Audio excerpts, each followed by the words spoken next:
talk about transformations of functions. When a function fx is transformed, we have to think about three things: reflection, stretch, and translation. Reflection is flipping the graph about the x-axis or the y-axis. Stretch means the graph can be elongated or contracted. Translation is a vertical shift or horizontal shift of the original graph. We have to remember the general form for function transformations. The A value is for a vertical reflection and a stretch. The B value is for a horizontal reflection and a horizontal stretch.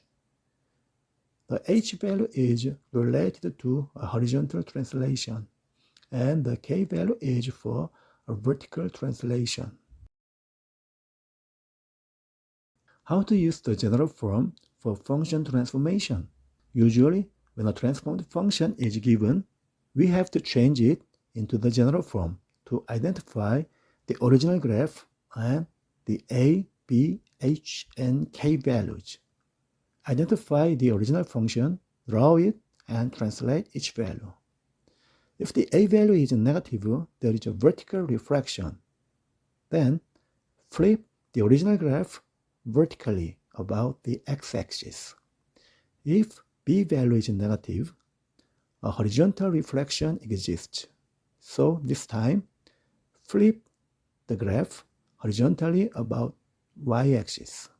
To draw a stretch or a contraction, get the absolute a value and the absolute 1 over b value. The absolute a value means a vertical stretch.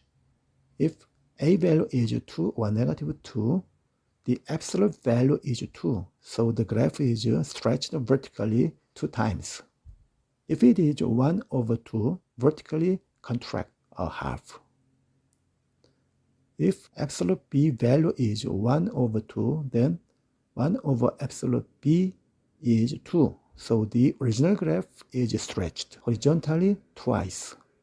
If absolute b value is 2, then 1 over absolute b is 1 over 2, and there is a horizontal contraction. After drawing all reflection and stretch, consider translations. The h value is to move the graph horizontally, and the k value is for a vertical translation.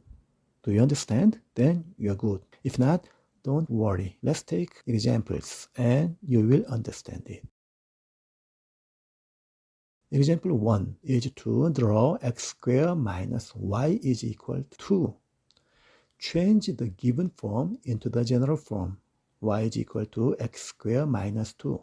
Identify the original function, which is x squared. Let's graph the original function. As you know, the vertex is 0, 0 and concave up.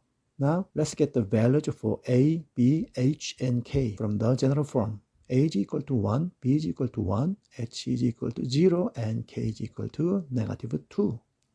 Since the value a and the value b are all 1, there is no reflection nor stretch. So let's go to translation. The value h is 0, so we don't need to consider horizontal translation. Next, the value k is negative 2, which means the original graph is moved down by 2. Let's move the original graph down.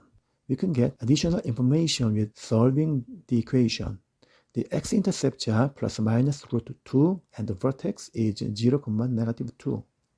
Describe the information, and this is the graph of x squared minus y is equal to 2.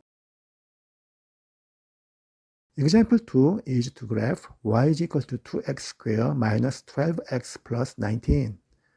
First thing, change it into the general form. We get the original function is x squared, which is the same as example 1. The transform values are a is equal to 2, b is equal to 1, h is equal to 3, and k is equal to 1. We have to consider reflection and stretch first, and then translation later. In the reflection and stretch, I prefer reflection first and stretch next. Let's consider the value a. If the value a is negative, there is a vertical reflection about the x-axis, as I mentioned before. In this example, the value a is positive 2, so no reflection, just there is a stretch by 2. Take some points on the graph and multiply 2 to the y values. Okay, then the b value is 1, so no need to consider horizontal reflection. Now, let's consider the value h. We must remember there is a negative sign in front of h in the general form, and don't get confused. Since the value h is 3, we translate the original graph to the right by 3. Now, let's think about the value k, which is vertical translation. We move the original graph up by 1. For additional information, you can get the y-intercept and the vertex here. Example 3. Draw y is equal to negative x squared minus 6x minus 14. This is another quadratic function. Same as before, the first job is to make a general form. The original function is x squared. The a value is negative 1. Oh, there is a vertical reflection about the x-axis. Then flip the original graph vertically. The b value is 1. No need to consider horizontal reflection or stretch. Now think about translation. The h value is negative 3, so horizontal translation by negative 3. And the k value is negative 5, then vertically down by 5. For additional information, the vertex is negative 3, 5. The x-intercept is not available, and the y-intercept is negative 14. Example 4. Draw fx is equal to x plus 1 over x plus 3. The given function is a rational function. After manipulation, we get fx is equal to negative 2 over x plus 3 plus 1. Then the original function is 1 over x. The a value is negative 2. Oh, there's a vertical reflection and vertical stretch by 2. The b value is 1. Oh, there's no horizontal reflection nor stretch. Okay, reflection and stretch over. Let's consider translation.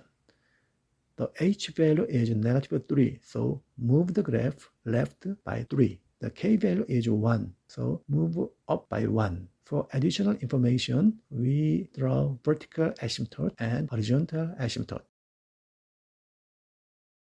Example 5. Draw 4 minus 4y is equal to root 3x plus 18. This is a radical function. The original function is root x. The a value is negative 1 over 4. The b value is 3. The h value is negative 6. And the k value is positive 1. Which transform first? Yes, reflection or stretch first. Draw the original graph and vertical reflection and vertical contraction by 1 over 4. The horizontal stretch by 1 over 3, which is a horizontal contraction. Then horizontal translation by negative 6 and vertical translation by 1. Additional information is the x-intercept and the y-intercept. Until now, we have checked transformations of some basic functions. Remember the general form and what each transformation value means. The value a means vertical stretch, and if a is negative, there is a vertical reflection about the x-axis. The value b is considered as 1 over absolute b, and for horizontal stretch. The value b is considered as 1 over absolute b, and for horizontal stretch. If b is negative, a reflection about the y-axis occurs. The h is horizontal translation, and k is for vertical translation. The last thing to remember is the order. Reflection or stretch first, translation next. We cannot apply the general form to all functions. For example, functions like and cannot be interpreted with these transformation skills. Thank you for watching.